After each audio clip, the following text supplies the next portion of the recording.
O cenário do pesadelo é o seguinte: nós sabemos que o Irã enriqueceu urânio a 60%. Não são os Estados Unidos que sabem, não é Israel que sabe. São técnicos da Agência Internacional de Energia Atômica que estiveram tanto em Natanz quanto em Fordow, que mediram o urânio produzido lá. Essa é a informação oficial que o governo do Irã não nega. Diz que foi por acidente. Cascata para boi dormir, tá? Nem ingênuo acredita. O ponto é o seguinte: para produzir energia nuclear, ali para ligar a luz, o urânio precisa ser enriquecido entre 3% e 5%. Algumas usinas ultramodernas de última geração até precisam passar disso um pouco, mas nunca chega a 20%. Não existe qualquer razão para passar de 20% em enriquecimento. O Irã levou a 60%. Serve para uma arma nuclear? Não. Para uma arma nuclear é preciso passar dos 90%. Com a tecnologia que o Irã tinha, é coisa de 2 semanas. Se quisesse, com o equipamento que tinha, o Irã teria o material para armar um míssil nuclear em 2 ou 3 semanas. Então qual é o cenário do pesadelo? A agência atômica, que é ligada à ONU, não mediu qualquer índice de radiação em Fordow após o bombardeio americano. Urânio enriquecido não necessariamente levanta uma nuvem de radiação e pode ser que as bombas massivas tenham selado a montanha.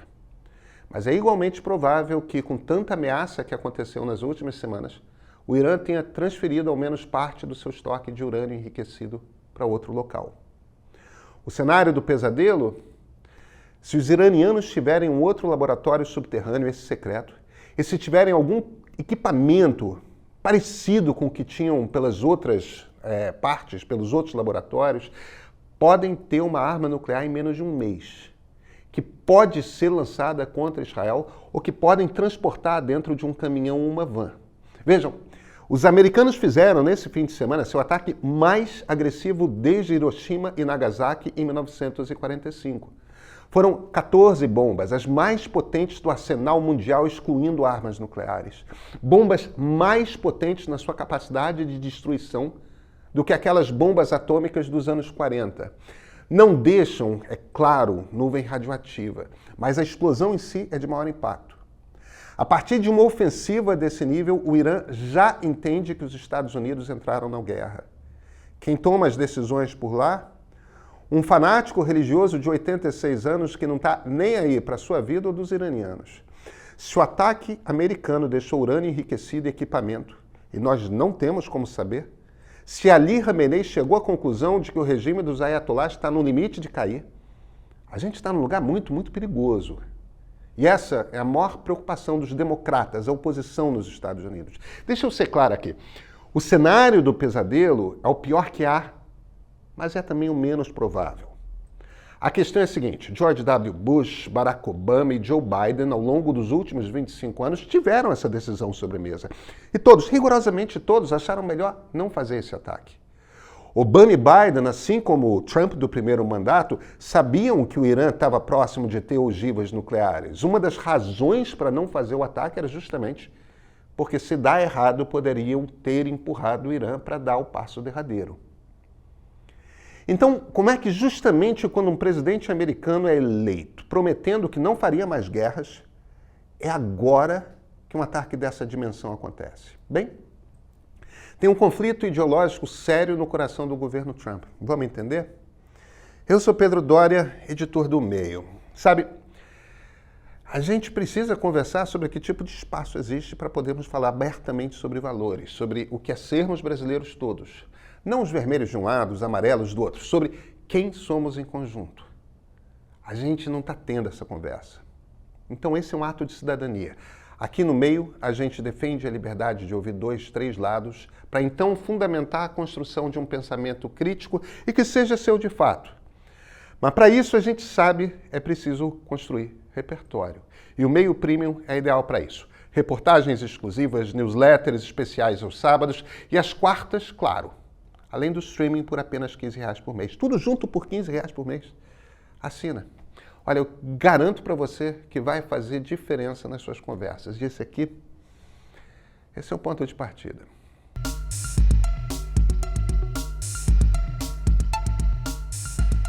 Aposto que a maioria de vocês viu aquele pedaço de uma entrevista do jornalista Tucker Carlson com o senador republicano Ted Cruz. Viralizou na semana passada. Carlson, talvez o jornalista de sucesso mais à direita dos Estados Unidos, demonstra o quanto que o Cruz não entende nada de Irã e ainda assim estava botando lenha no fogo para que o ataque ocorresse. Carlson, trumpista. Cruz, trumpista. Pergunte a ambos sobre cultura woke, o identitarismo, vão ter a mesma posição. Pergunte a ambos sobre o governo Biden, dirão que foi fraco. Pergunte a ambos sobre os estudantes pró-Palestina nas universidades, vão ouvir os mesmos palavrões. Isso os une. Pergunte sobre o papel dos Estados Unidos no mundo e vão ser, olha, água e azeite. De um lado, neoconservadores, do outro, nativistas, a turma America First, América primeiro. Os neoconservadores formaram sua visão durante o governo Richard Nixon, estavam presentes no governo Ronald Reagan e foram dominantes no governo Bush Filho.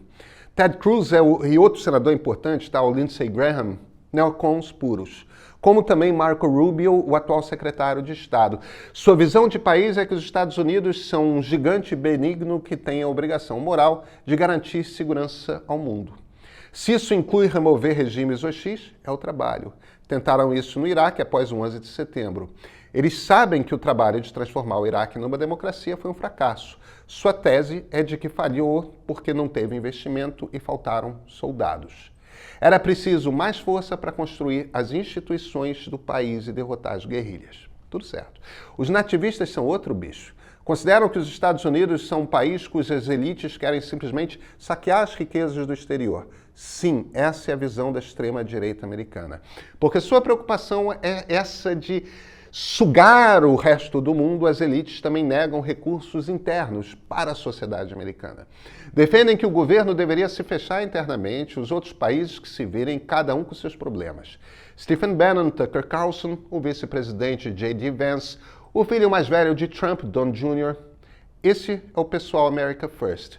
Dane-se acordos internacionais, dane-se a OTAN, dane-se tratados. Curiosamente, tem muitos pontos de contato com a esquerda radical do mundo. Mas é a tal história. Enquanto neocons são a favor da imigração e veem um país que deve ser aberto para o mundo como potência dominante, os nativistas querem fechar as fronteiras e expulsar quem é de fora. No momento, essa disputa está a toda no interior do governo. Trump fica entre os dois sem muitas convicções, vai para um lado, vai para o outro, tentando cheirar onde vai fazer sucesso. Vance está, nesse momento, nas televisões dizendo que não há uma guerra, que o bombardeio foi feito e pronto, é coisa pontual, tudo como dantes. Os neocons vão adorar se houver uma guerra e o regime iraniano cair. Eles querem um caso de sucesso de mudança de regime eficaz.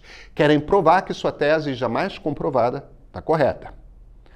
Há uma terceira visão no país, que é a visão liberal de política externa, de Bill Clinton, Barack Obama e Joe Biden. Esses não saem declarando guerra sem apoio internacional. Sim, eles veem os Estados Unidos como potência, acham que Washington deve puxar acordos, mas sua crença é de que acordos precisam ser costurados antes de ação. O trabalho precisa ser feito junto com a comunidade internacional por objetivos com os quais uma aliança de países concorde. Diplomacia, sanções econômicas, tudo vem antes de guerra. Negociações intensas. Liberais e nativistas não têm qualquer ponto de contato. Com neocons tem conversa, afinal ambos são internacionalistas, mas existe uma diferença fundamental. Liberais, eles não acreditam que democracia se impõe de cima para baixo. Sociedades constroem suas democracias porque a desejam. Nenhum país entra, derruba uma ditadura e faz nascer uma democracia. Liberais veem isso como uma fantasia irreal e fundamentalmente arrogante. Sim, você pode até ajudar a criar uma cultura democrática, mas essa ajuda não substitui as pessoas de fazerem suas escolhas na sua terra, com sua cultura. O fato é o seguinte, o Irã é um país perigoso. Após esse ataque, chegamos ao ponto de maior fragilidade do regime na sua história. Esse é um regime que resistiu a muita pressão interna, que oprime seu povo e que não tem pudores de se meter na política de todos os países vizinhos, promovendo inclusive ações de terrorismo e mesmo assassinatos. O Irã dos ayatolás é assim. Não sabemos qual o seu nível de força nesse momento. Pode estar próximo de entrar em colapso. Pode, essa é uma hipótese remota, estar com potencial nuclear. Americanos e israelenses têm inteligência que os garante que não há esse risco. Mas a inteligência de ambos os países já falhou muito e feio recentemente. É um regime acuado como nunca teve. Enquanto isso, Israel tem um primeiro-ministro que já se mostrou capaz de qualquer coisa para se manter no poder. E os Estados Unidos têm, pela primeira vez desde que há memória, um presidente que é um oportunista, sem ideologia, que pesca as ideias que ele acha que vão lhe dar poder e popularidade. Um presidente sem qualquer visão de mundo, que muda conforme o vento o que acha, que olha apenas para o próprio umbigo. Pois é, Israel e Estados Unidos, nesse momento, liderados por homens que pensam em si, não nos seus países. Tem também o melhor cenário, tá? Israel e Estados Unidos não se metem mais, o povo iraniano perde o medo, vai para as ruas e o regime se desmonta. Eles, os iranianos, derrubam a teocracia e aos poucos nasce lá o que eles já tiveram, mas iraquianos e afegãos nunca tiveram. Uma democracia deles, com valores persas. Quem sabe?